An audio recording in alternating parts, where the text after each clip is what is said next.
Halo semuanya, gimana nih kabar kalian? Semoga baik-baik aja ya. Kembali lagi sama aku Amira sebagai pengajar dari biologi di Dr. Danesa Education. Nah, sekarang ini kita bakal ngebahas bareng-bareng tentang pembahasan Tryout 4.0 yang baru aja kemarin kalian kerjain. Nah, sebelumnya aku mau nanya dulu nih, gimana nih progres kalian? Semoga progres kalian semakin naik ya pastinya dan semakin hari semakin sedikit materi yang harus kalian pelajarin. Nah, tanpa berlama-lama lagi, kita langsung bahas aja ya. Oke, pembahasan biologi bersama Kak Amira. Biologi dimulai dari nomor 141. Yang pertama ini, berikut terdapat beberapa nama jaringan epitel. 1. Epitel pipih, 2. Epitel kubus lapis, 3. Epitel kubus berlapis, 4. Epitel silindris lapis, 5. Epitel silindris berlapis. Jaringan epitel yang berkaitan dengan kelenjar ludah yaitu, wah berarti ini berkaitan dengan kelenjar ludah dong yang pastinya. Kemarin kalian jawab apa sih? Coba kasih tahu aku. 3, 2, 1. Oke, aku bakal kasih tahu kalian bahwa jawabannya itu adalah yang E, yaitu epitel kubus lapis dan juga epitel silindris berlapis. Kalian penasaran nggak sih kenapa bisa kayak gitu? Nah, di sini kan terdapat banyak macam dari jaringan epitel. Tentunya ini memiliki fungsinya masing-masing dan juga tempatnya tuh berbeda-beda dari tubuh kita. Nah, kita bakal ngebahas dulu tentang yang berkaitan dengan soal tadi. Kan yang diminta itu yang berkaitan dengan saluran ludah. Nah, maka dari itu jawabannya adalah epitel kubus lapis dan juga epitel silindris berlapis. Kenapa sih bisa kayak gitu? Nah, di sini udah disajikan bahwa epitel kubus lapis ini berperan dalam proses absorpsi dan juga sekresi. Dan sedangkan epitel silindris berlapis ini berperan dalam sekresi dan juga perlindungan. Nah, tapi yang kita ambil itu contohnya. Contoh di mana letak epitel tersebut. Nah, contohnya itu untuk epitel kubus lapis yaitu ada di saluran kelenjar ludah. Nah, sedangkan kalau di epitel silindris berlapis, dia adanya di kelenjar ludah. Nah, jadi kita balik lagi, benar kan bahwa dua-duanya itu berkaitan dengan kelenjar ludah. Nah, kita lanjut ya ke nomor 142. Perhatikan tabel dan pernyataan berikut. Di sini kita disajikan tabel nih. Nah, di sini kita harus ngisi yang kosong-kosongnya, mulai dari otot polos. Nih, yang kosongnya 2. Terus otot jantung juga ada yang kosong nih 1. Kita baca soalnya, perhatikan tabel dan pernyataan berikut. 1. Pada nomor 1 diisi dengan tak sadar. Pada nomor 2 diisi dengan silinder panjang. Pada nomor 3, letak otot jantung seharusnya di tengah dan pada otot lurik seharusnya di tepi. Berarti ini ada yang ketuker ya. Yang nomor 4, pada nomor 3 diisi dengan di tengah. Pada tabel tersebut terdapat beberapa poin yang harus dilengkapi dan salah informasi. Perbaikan yang tepat untuk tabel tersebut adalah, bentar, aku mau nanya dulu deh. Kemarin kalian jawabnya tuh apa sih? A, B, C, D, atau E? Oke, jadi jawaban dari soal ini adalah yang E, jika semuanya benar. Kenapa bisa kayak gitu? Tentunya seluruh pernyataan ini menyatakan benar. Kita lihat ya alasannya.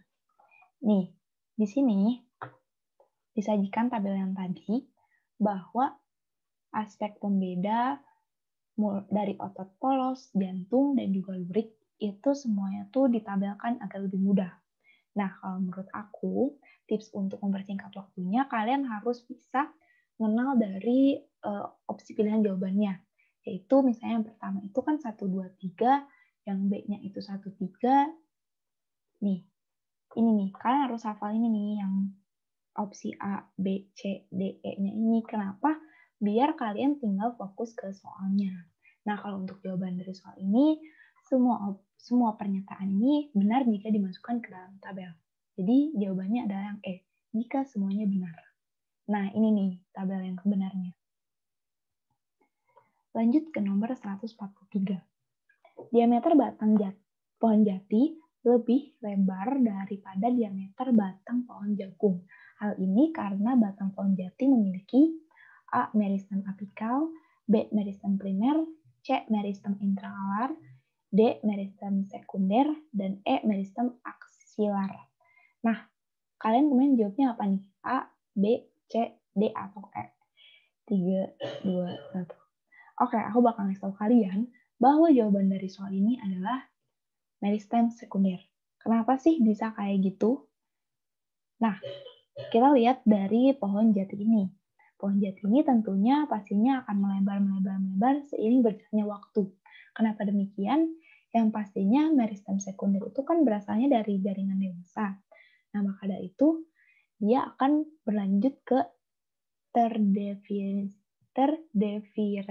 diferensiasi. Nah, kayak gitu, ya. Nah, dari pertumbuhan itu akan menghasilkan pertumbuhan sekunder. Yang kalian ketahui kan, perbedaan antara pertumbuhan primer dan juga sekunder. Kalau untuk yang sekunder, dia akan membuat batang itu menjadi lebar. Dan juga faktor lainnya itu karena dikotil dan juga monokotil.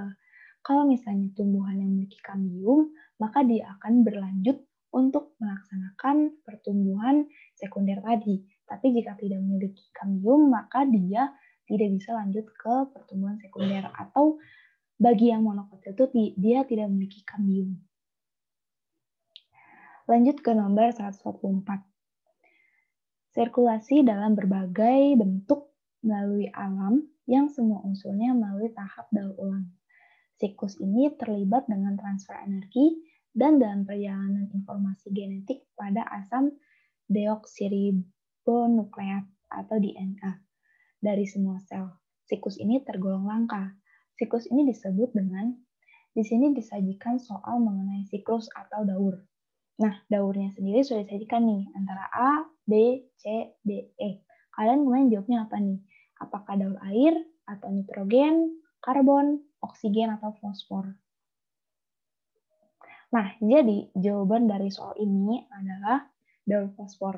Kenapa sih bisa kayak gitu? Nah, di sini tuh ada kata kuncinya kan, harus bisa meminimalisir atau menelaah dari soalnya tersebut. Nih, udah aku perbesar dan juga udah aku highlight juga bahwa pada soal ditulis nih, siklus ini terlibat dengan transfer energi dan dalam perjalanan informasi genetik pada asam DNA dari semua sel. Siklus ini tergolong langka. Nah, langkanya itu yang bisa meminimalisir terkecohnya kalian terhadap jawaban tersebut. Nih, kalau misalnya ditulisnya itu tergolong langka, maka dari itu kalian bisa langsung jawab bahwa jawaban itu adalah E, daur fosfor. Nah, di sini aku bakal tahu pembahasan umum dari setiap opsi pilihannya. Nah, opsi pilihannya itu yang pertama itu adalah daur air. Daur air adalah proses siklus yang terjadi secara terus-menerus dan tidak pernah berhenti. Mulai dari daratan, lalu berubah menjadi awan, kemudian menjadi hujan. Kalian tahu kan, kayak hujan-hujan yang turun itu tentunya siklus yang terus berlangsung, tidak pernah berhenti. Mengapa demikian? Karena kan dari air laut, lalu dia berubah menjadi awan, lalu dia berubah menjadi hujan, hujan jadi laut lagi. Pokoknya terus terjadi. Nah, yang B ini adalah daur nitrogen. Nah, daur nitrogen sendiri itu siklus yang sangat penting dalam penyusunan unsur protein dalam makhluk hidup.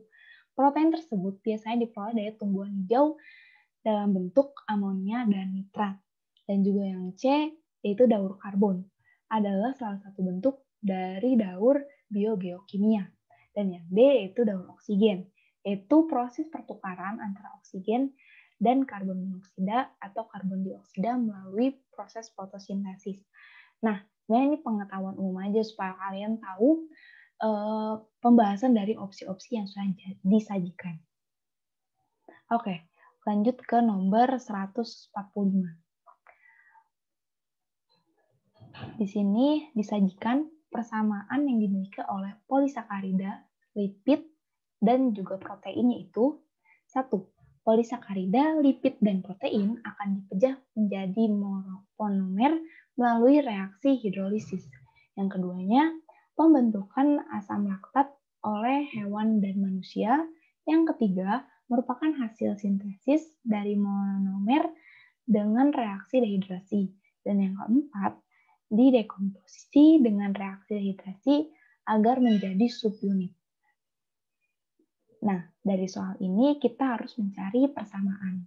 Sebenarnya yang mana sih yang benar? Aku mau nanya Akman kan jawabnya apa nih? Aku bakalan tahu jawaban dalam 3, 2, 1. Jawabannya adalah 1 dan 3 benar.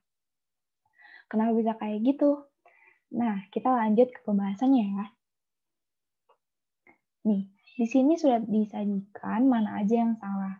Kan tadi yang benar itu adalah yang persamaan yang dimiliki itu yang benar adalah yang 1 dan 3. Itu polisakarida lipid akan dan juga protein akan dipecah menjadi monomer melalui reaksi hidrolisis. Dan yang ketiga, merupakan hasil sintesis dan monomer dengan reaksi dehidrasi. Kenapa yang pernyataan 2 dan 4 itu salah? Nih, alasannya itu kan di sini tersaji bahwa pembentukan asam laktat oleh hewan dan manusia. Sebenarnya pernyataan itu nggak berhubungan dengan sintesis protein ini, tapi dia itu berkaitannya tuh dengan yang lain, yaitu reaksi pembentukan etanol pada respirasi anaerob. Nah, selanjutnya yang pernyataan 4 ya. Pernyataan itu didekomposisi dengan reaksi dehidrasi agar menjadi subunit. Nah, ini tuh salah. Kenapa? Karena pada opsi yang 4, ini seharusnya 4 ya. Aku berada ini. Ini harusnya 4. Pada reaksi yang 4 ini, harusnya itu adalah di dekomposisinya tuh bukan melalui dehidrasi, tapi melalui hidrolisis. Oke. Next. Nah, kita lanjut ke 146. Tapi sebelum lanjut, gimana nih? Kan udah ngerti apa belum nih terhadap seluruh pembahasan yang aku bahas? Semoga kalian udah ngerti dong pastinya ya. Nah, sekarang lanjut ya ke nomor 146. Nah, hasil akhir meiosis 2 pada proses pembelahan meiosis menghasilkan, kalian mau jawabnya apa deh? Ini tuh jawabannya adalah yang D. 4 sel anakan dengan kromosom diploid atau 2N beda dengan induknya.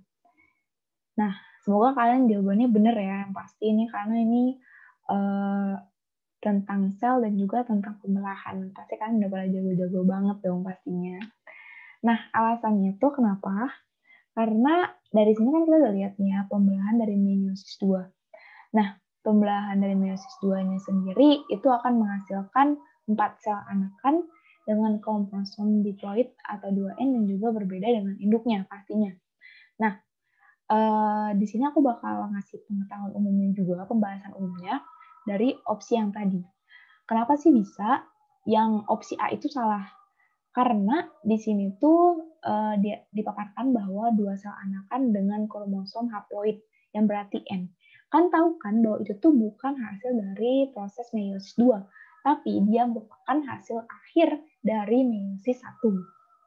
Nah, selanjutnya yang C itu 4 sel anakan dengan kromosom haploid. Haploid harusnya kan diploid kan, 2N. Lalu ada lagi yang salah bahwa sama dengan induknya. Seharusnya bukan sama dengan induknya, tapi berbeda dengan induknya. Nah, kayak gitu pembahasannya. Oke, sekarang lanjut ke nomor 147. Nah, di 147 ini dipaparkan mengenai hal yang menyebabkan kita harus bernapas lebih dalam ketika sedang berolahraga adalah A. Untuk membuat lebih banyak udara yang terambil ke dalam paru-paru. B. Karena jantung berdetak lebih cepat dari biasanya. C. Untuk mengurangi kadar karbon dioksida yang meningkat. D. Karena otot-otot memerlukan banyak energi. E. Karena tubuh memerlukan banyak udara. Nah, pembahasannya sebenarnya tunggu deh. Kalian jawabnya apa deh kemarin? Benar nggak? Kalau aku sih jawabnya yang bentuk A ya. Semoga kalian juga benar. Nah, kenapa sih alasannya? Ini bakal proses yang panjang karena di balik ini ada reaksi yang lain. Maksudnya ada proses yang lain. Kenapa? Alasannya bisa untuk membuat lebih banyak udara yang terambil ke dalam paru-paru. Nah, pembahasannya itu karena kan kalau misalnya kita melakukan aktivitas berat, seperti contohnya olahraga deh minimal, pastinya otot-otot kita tuh bakal bergerak. Nah, dari bergerak itu, kita akan membutuhkan energi yang lebih besar dari biasanya, daripada kita kayak cuma diem doang. Nah, dari menggerakkan otot itu, pastinya kita memerlukan proses pemecahan ATP, atau ATP itu adalah adenosin trifosfat. Nah, proses pemecahan ATP itu kayak gimana sih? Nah, ini dia. Proses pemecahan ATP dilakukan karena adanya terjadinya reaksi ATP. Nah, itu tuh karena adanya ADP ditambah P dan juga energi. Nah, selain adanya pemecahan ATP, pasti dibutuhkan untuk pembentukan ATP dulu dong pastinya. Nah, pembentukan ATP ini terjadi karena respirasi aerob. Nah, ini tuh karena respirasi aerob kalian udah pernah tahu kan, yaitu C6 ditambah H12O6, C6H12O6 ditambah dengan 6O2 akan menghasilkan 6CO2 ditambah 6H2O ditambah 38 ATP. Nah, dari pemecahan tersebut, tentunya jika disimpulkan dari respirasi aerob itu menghasilkan 1 molekul glukosa itu ditambah dengan 6 molekul oksigen akan menghasilkan 38 molekul ATP. Nah, sebenarnya dari respirasi aerob ini, kalau misalnya kita semakin banyak berolahraga atau melakukan aktivitas berat, pastinya diperlukan untuk pemecahan ATP terus-menerus. Nah, maka dari itu diperlukannya banyak oksigen yang masuk ke dalam tubuh kita. Nah, dari situ deh, kalau untuk glukosanya kita didapatkan dari makanan seperti karbohidrat kayak gitu. Nah, kita lanjut ke pembahasan soal selanjutnya ya, yaitu 148. Nah, pernyataan yang benar dalam peristiwa pertukaran oksigen dan karbon dioksida pada sistem pernapasan manusia adalah kecuali. Nah, di sini udah ada pilihan jawaban. Yang A itu peristiwa pertukaran gas dalam kapiler terjadi secara difusi. Yang B, pernapasan eksternal adalah pertukaran oksigen dan karbon dioksida antar paru-paru dan kapiler darah. Dan C, perbedaan tekanan parsial menyebabkan terjadinya pertukaran gas dan pernapasan secara difusi. Yang D, pernapasan internal adalah pertukaran oksigen dan karbon dioksida antara jaringan tubuh dan kapiler. Yang E, tekanan CO2 pada alveolus lebih rendah daripada kapiler. Nah, jawaban dari soalnya itu apa sih? Kan kalian ada yang jawabnya bener enggak atau enggak? Kayaknya bener ini deh. Ya, aku bakal tahu dan 3, 2, 1. Nah, jadi jawabannya itu adalah pernapasan internal adalah pertukaran oksigen dan karbon dioksida antara jaringan tubuh dan kapiler. Kenapa sih kayak bisa kayak gitu? Nah, sebenarnya dari opsi pilihan ini hanya dipaparkan beberapa materi aja. Nah, maksudnya kita kalau misalnya udah tahu pengertian dari pernapasan eksternal dan juga internal, kan pasti bisa jawab dari soal ini. Nah, jadi pembahasannya ya. Yang pertama itu pernapasan itu dibagi dua kan, kalian udah tahu kan? Ada pernapasan eksternal dan juga internal. Tapi yang membedakan dari pernapasan eksternal dan juga internal itu poin pentingnya yaitu paru-paru dan alveolus. Nah, kalau eksternal itu pertukarannya itu antara paru-paru dan kapiler darah. Nah, kalau internal itu pertukarannya antara alveolus dan juga kapiler darah. Nah, gampang kan kalau udah tahu antara perbedaan antara eksternal dan juga internal kan pasti bisa jawab. Nih, aku ngasih tips. Perhatikan perbedaannya. Eksternal tuh paru-paru, sedangkan internal tuh alveolus. Jadi kayak gitu ya caranya. Oke, selanjutnya itu nomor 149. Faktor yang menyebabkan terjadinya penghambatan dalam pembuatan produk dalam proses kerja enzim diantaranya A. Konsentrasi inhibitor yang kecil, B. Konsentrasi inhibitor yang besar, C. Konsentrasi substrat yang lebih besar dari enzim, D. Konsentrasi enzim yang besar, dan E. Suhu lebih dari 40 derajat. Nah, jawaban dari soalnya apa sih? Kan kalian jawabnya apa? Coba, 3, 2, 1. Oke, jawabannya itu adalah konsentrasi inhibitor yang besar.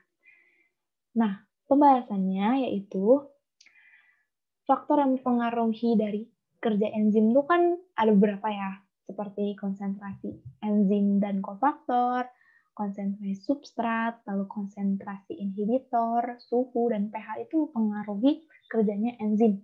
Jadi kayak ada ketentuan-ketentuan tertentu agar enzim itu bisa bekerja secara optimal.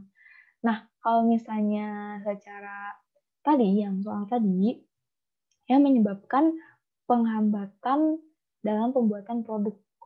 Nah, di sini tuh dikasih tahu bahwa pada konsentrasi inhibitor yang besar akan memperlambat laju reaksi.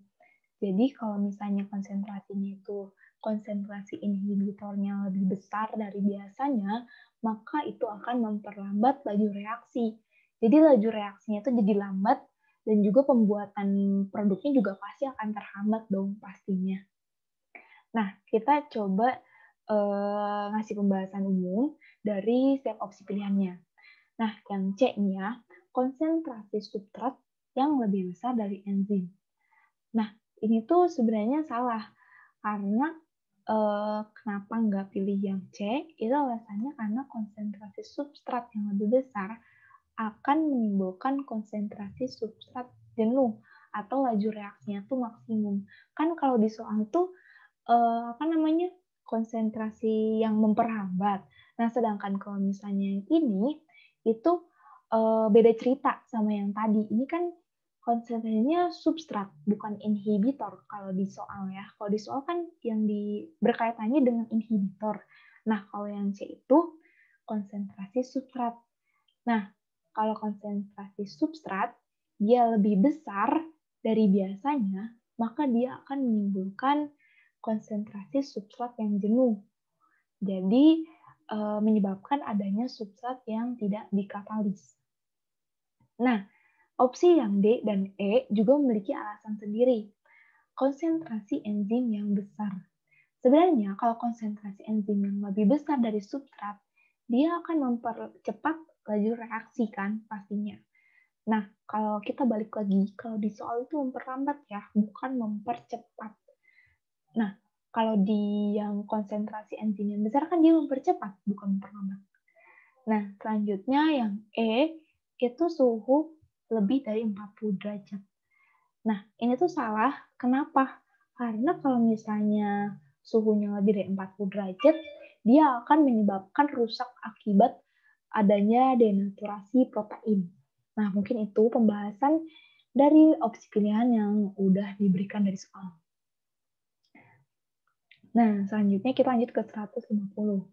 Kemampuan ensefalisasi yang terjadi akibat perubahan evolusi menyebabkan A. Manusia memiliki kecerdasan lebih baik dari sebelumnya. B. Manusia memiliki tubuh yang tegak.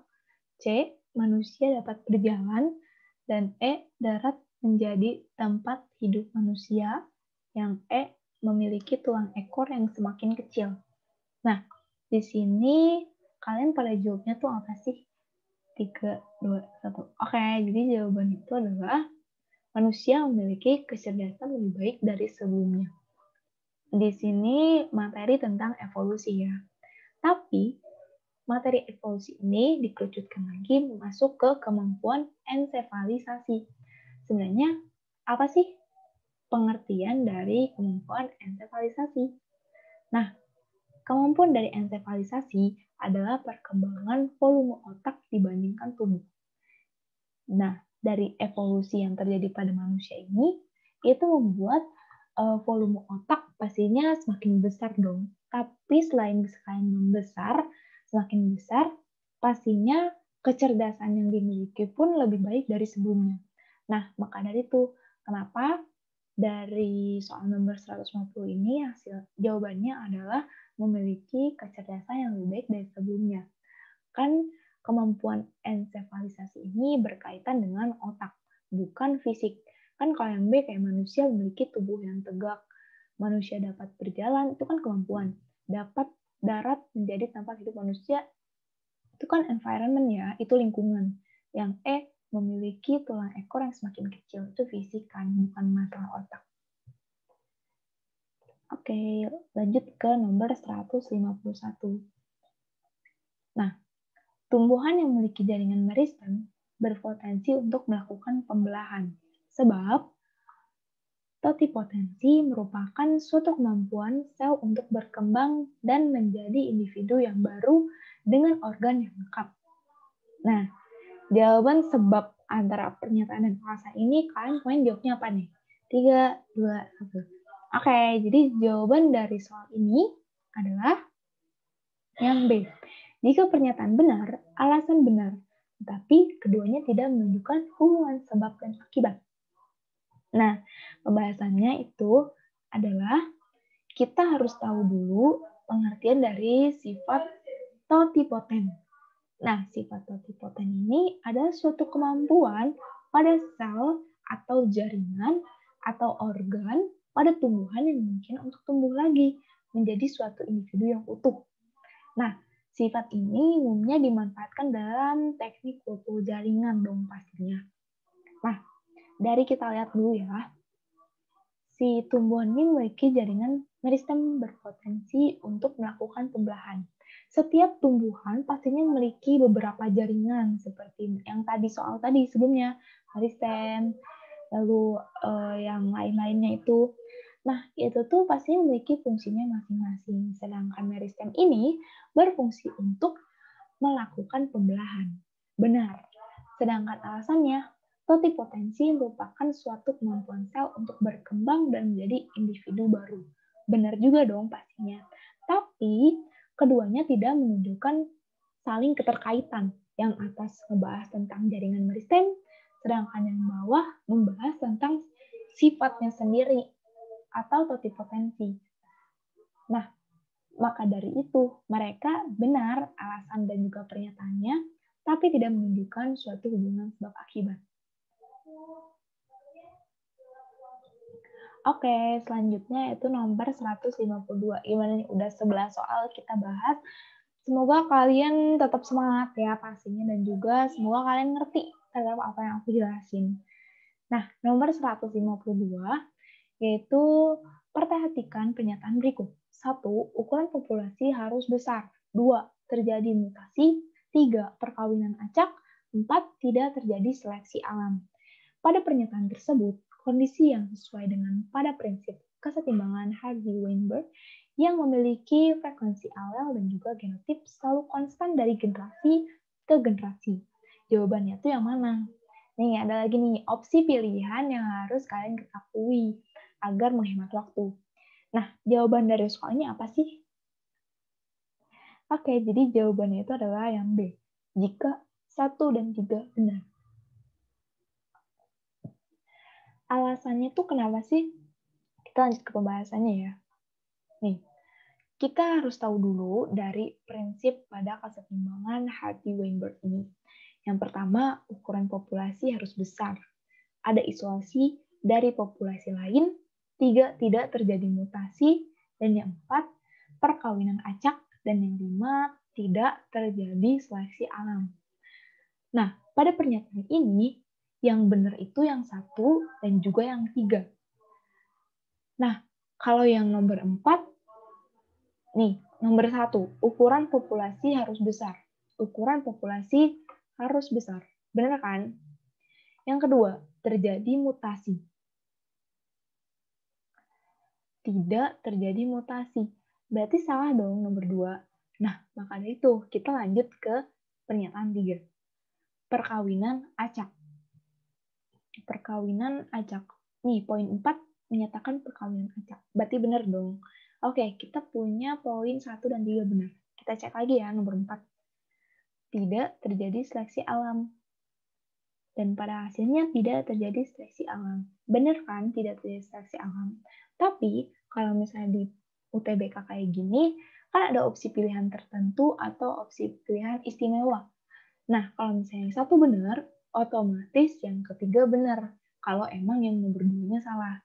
Nah, maka dari itu, jawaban dari soal ini yaitu jika 1 dan 3 benar. Oke, sekarang lanjut ke nomor 153. Di nomor 153 ini, bertuliskan yang dapat mengisi bagian 01, 2, dan 3 pada komponen fotosintesis, yaitu 1, 2, dan 3. Nah, di sini jawabannya tuh apa sih? Kalian jawabnya apa? Oke, jadi jawabannya itu adalah A, 6H2O, klorofil, dan juga yang ketiga 6O2. Kenapa sih bisa kayak gitu? Tentunya jawabannya tuh karena ini. Cahaya ini adalah proses kan, ini proses dari fotosintesis sendiri, dan dalamnya terdapat beberapa komponen. Nah, selanjutnya di sini jawabannya itu yang A, 6H2O, yang kedua itu klorofil, yang ketiga itu 6O2. Kenapa yang B sampai itu salah? Pastinya di antara opsi ini memiliki komponen yang bukan termasuk dari proses fotosintesis sendiri. Contohnya seperti yang B dan juga yang E. Di sini tertuliskan 6HO2. Seharusnya kan 6H2O, bukan HO2. Nah, kalau yang dari C sampai yang E, yang komponen itu kenapa di sininya karbon dioksida, oksigen, karbon monoksida, itu kan salah semua. Harusnya itu adalah klorofil. Nah, jadi kalau misalnya dari soal ini, tentunya kalian harus teliti kayak yang H2O sama HO2 itu sepele, tapi itu bisa berakibat fatal. Jadi semoga kalian bisa lebih teliti lagi dalam menjawab soal. Lanjut ke nomor 154. Perhatikan ciri-ciri berikut. Tubuh terdiri dari kepala, badan, dan 2 pasang alat gerak, sistem peredaran darah tertutup, alat ekskresi berupa ginjal, yang keempat alat pernapasan berupa kulit, paru-paru, atau insang. Pada ciri-ciri tersebut menyatakan ciri-ciri dari anggota A. Invertebrata, B. Molluska, C. Chordata, D. Vertebrata, yang E. Porifera. Nah, jawaban dari soal ini apa ya? Nah, jawabannya itu adalah vertebrata. Alasannya tuh kenapa sih? Nah, setidaknya kalian tuh tahu perbedaan antara invertebrata dan juga vertebrata. Nah, pembahasannya nih, dari vertebrata dan juga invertebrata itu memiliki pembeda mulai dari tulang belakang, sistem saraf, lalu letak tali saraf, dan juga perbedaan darah. Nah, kalau misalnya kalian udah tahu ini, setidaknya salah satu, kalian ntar bisa tinggal dibalikin aja.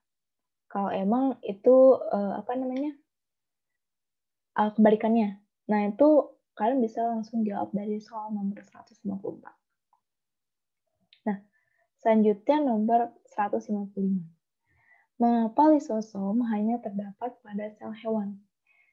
Tentu ini sebuah pertanyaan yang ini kan udah dari sananya, tapi enggak gitu. Ada juga alasan lain yang bisa dimasukkan ke dalam ilmu. Nah, dalam ilmu biologi tentunya. Nah, alasan itu kenapa sih? Nah, kalian jawabnya apa nih? Aku bakal ngasih tahu jawaban dalam 3, 2, 1. Nah, jawabannya itu yang D. Sebab sel tumbuhan telah memiliki vakuola. Kalian udah tahu kan, apa bedanya, pokoknya apa fungsi dari lisosom dan juga vakuola. Nih, pembahasannya, yaitu karena lisosom. Ini adalah tersajikan gambar lisosom. Nah, lisosom itu apa sih? Lisosom adalah organel yang mengandung enzim hidrolitik yang berfungsi untuk mencerna makromolekul yang masuk ke dalam sel secara fagositosis. Nah, ini ada secara fagositosis. Ini lisosomnya. Nah, selanjutnya adalah vakuola. Sedangkan vakuola fungsinya itu untuk melakukan pencernaan dan menyimpan senyawa organik yang dihasilkan tanaman. Nah, jadi alasan itu kenapa? Karena pada sel tumbuhan tidak memiliki lisosom karena telah memiliki vakuola. Jadi, sebenarnya fungsi dari vakuola dan juga lisosom sendiri memiliki fungsi yang sama. Tapi mereka berada di tempat yang berbeda, yaitu ada di tumbuhan dan juga di hewan. Maka dari itu, kalau misalnya double-double kan lebih baik salah satu aja karena mereka memiliki fungsi yang sama. Nah, di sini aku kasih tahu kalian tentang perbedaan dari sel tumbuhan dan juga sel hewan. Ini poin pentingnya. Kalau misalnya kalian tahu ini, kalian bisa membedakan apa aja yang ada di sel, yang ada di sel tumbuhan dan juga sel hewan tentunya. Nih, pada sel tumbuhan itu terdapatnya itu adalah pada sel tumbuhan tidak terdapat lisosom, sentrosom, dan juga flagellum. Nah, sedangkan pada sel hewan tidak terdapat plastida, kloroplast, dan juga dinding sel. Ini dia. Oke, udah ngerti kan? Jadi perbedaan apa aja yang nggak ada di sel tumbuhan dan juga sel hewan pastinya. Oke, next. Nah, ini nomor 156.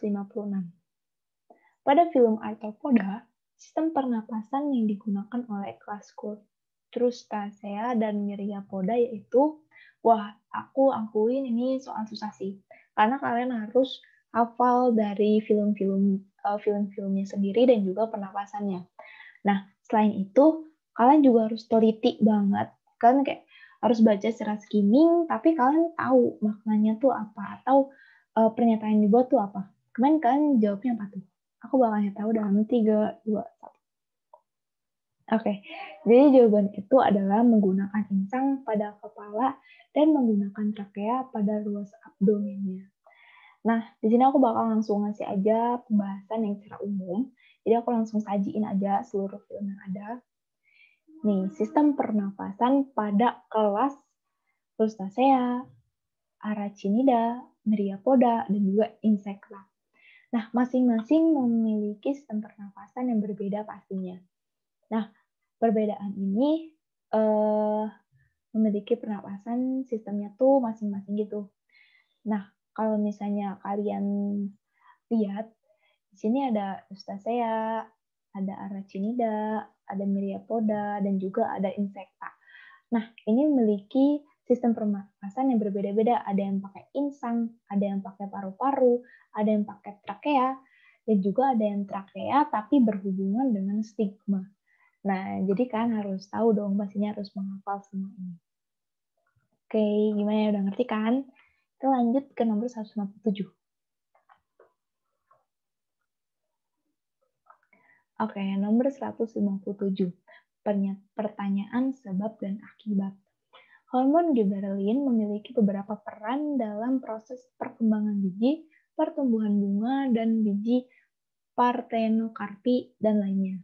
Sebab, hormon giberelin memicu terjadinya sintesis pada enzim amilase untuk melakukan pemecahan pati. Nah, kalian main jawabnya apa nih di pernyataan sebab dan akibat ini? Oke, jadi jawabannya itu adalah A. Jika pernyataan benar, alasan benar, dan keduanya menunjukkan hubungan sebab dan akibat. Nah, kalau dilihat-lihat bahwa hormon giberelin ini memiliki peran dalam proses perkecambahan, pembentukan biji, dan partenokarpi dan lainnya. Benar dong, bahwa hormon giberelin ini memiliki banyak peran. Contohnya peran-peran yang tadi udah disebutin. Berarti alasan benar ya. Sekarang sebabnya hormon giberelin memicu terjadinya sintesis dan enzim amilase untuk melakukan pemecahan pati. Nah, ini juga benar. Dan juga keduanya kan membahas tentang peran dari fungsi tersebut. Nah, pemecahan pati ini merupakan peran juga dari hormon tersebut. Nah, maka dari itu sudah pernyataannya benar, alasannya benar, dan keduanya juga pasti memiliki hubungan sebab dan akibat. Nah, maka dari itu jawaban dari soalnya adalah yang A. Nah, yang nomor 158 yaitu efek yang ditimbulkan oleh hormon tumbuhan absisi daun oleh asam absisat adalah, nah kemarin kalian jawabnya tuh soal ini jawabannya apa? 1, 2, 3. Oke, jadi jawaban dari soal ini adalah yang C. Malisisel pada tangkai daun. Kenapa sih bisa jawabannya itu yang C? Nah, karena asam absisat itu akan melisisel pada tangkai daun, sehingga daun akan kekurangan nutrisi dan mati. Nih, di sini kan diberikannya bahwa efek yang ditimbulkan oleh hormon tumbuhan absisi daun oleh asam absisat. Nah, jawabannya benar adalah melisis sel pada tangkai daun. Kenapa bisa kayak gitu? Tentunya hal ini disebabkan karena dari asam absisat ini akan melisis sel pada tangkai daun sehingga daun akan kekurangan nutrisi dan mati.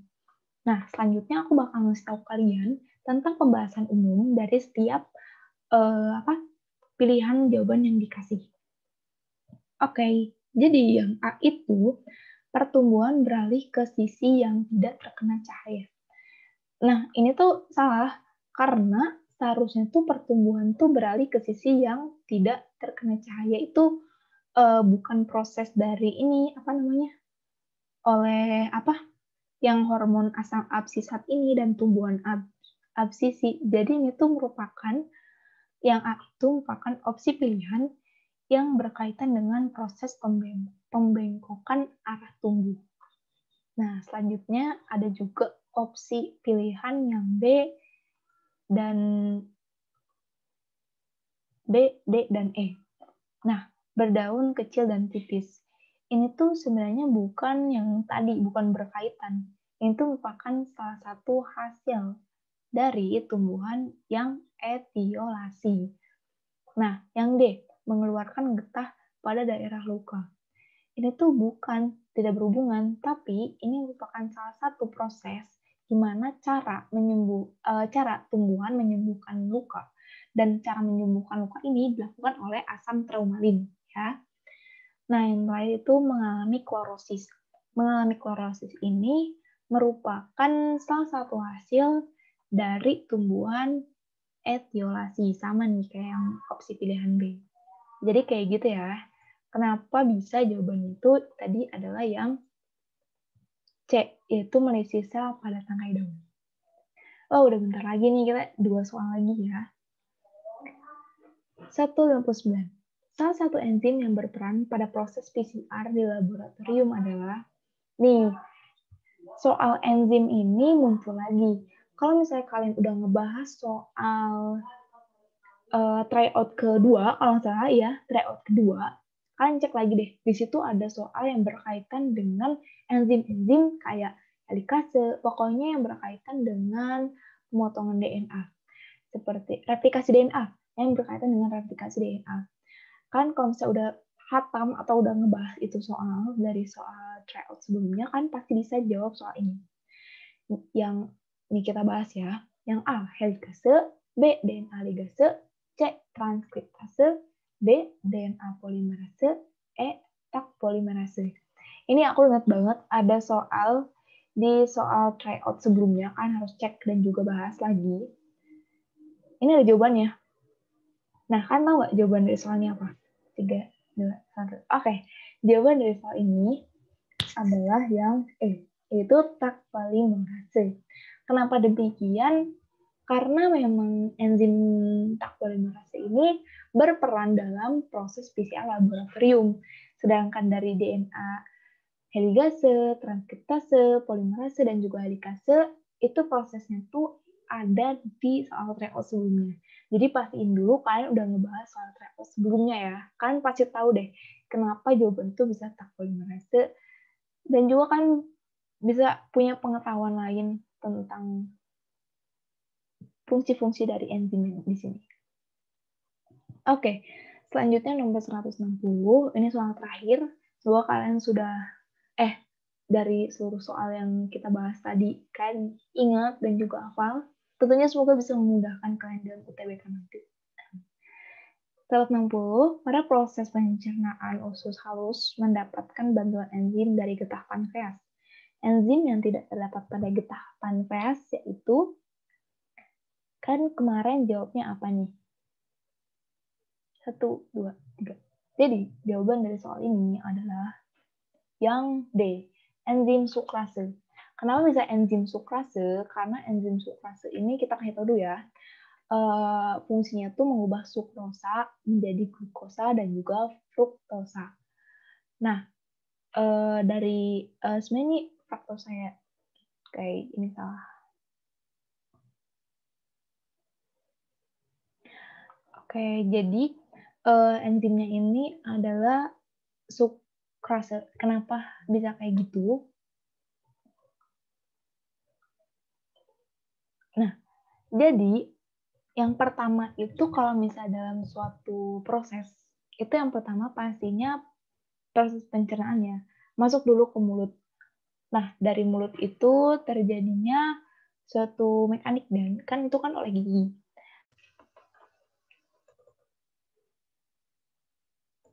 Oke, ini tadi sedikit ini ya.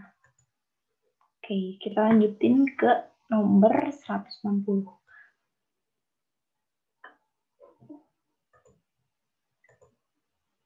Nah, proses dari pencernaan yang terjadi pada usus haus itu dibantu oleh getah pankreas. Nah, dari getah pankreas sendiri memiliki beberapa enzim yang berperan, yaitu seperti tripsinogen, lipase, amilase, dan juga enzim ini memiliki fungsinya sendiri. Nah, selanjutnya alasan kenapa bisa yang sukrase, karena sukrase ini merupakan salah satu enzim yang tidak terdapat pada pankreas. Nah, jadi itu ya pembahasannya. Mungkin dari sini gimana nih, kan? Udah ngerti atau kayak gimana kan? Tentunya harus bisa memahami. Dan juga jangan lupa untuk direview dari soal-soal kemarin yang tryout dari 1, 2, dan 3. Gak kerasa udah tryout keempat lagi. Dan aku mau ngucapin terima kasih sudah berjalan sejauh ini, karena kan udah terus-terus belajar setiap hari pastinya dengan skala yang rutin, semoga. Dan juga semoga kalian mendapatkan hasil yang terbaik suatu saat nanti, dan juga mendapatkan universitas sesuai dengan pilihan kalian, dan juga jurusan juga sesuai dengan keinginan kalian. Tentunya jangan patah semangat, terus berjuang, karena usaha tidak akan mengkhianati hasil. Kalaupun memang kalian merasa terkhianati, nggak apa-apa, ini tuh emang jalan kalian, tapi suatu saat kalian bakal ngeh bahwa apa yang kalian dapatkan di sana itu adalah jawaban terbaik. Jadi itu aja kali ya. Oke, jadi terima kasih sudah menonton video ini. Semoga kalian ngerti dan juga semoga bermanfaat. Bye, terima kasih ya.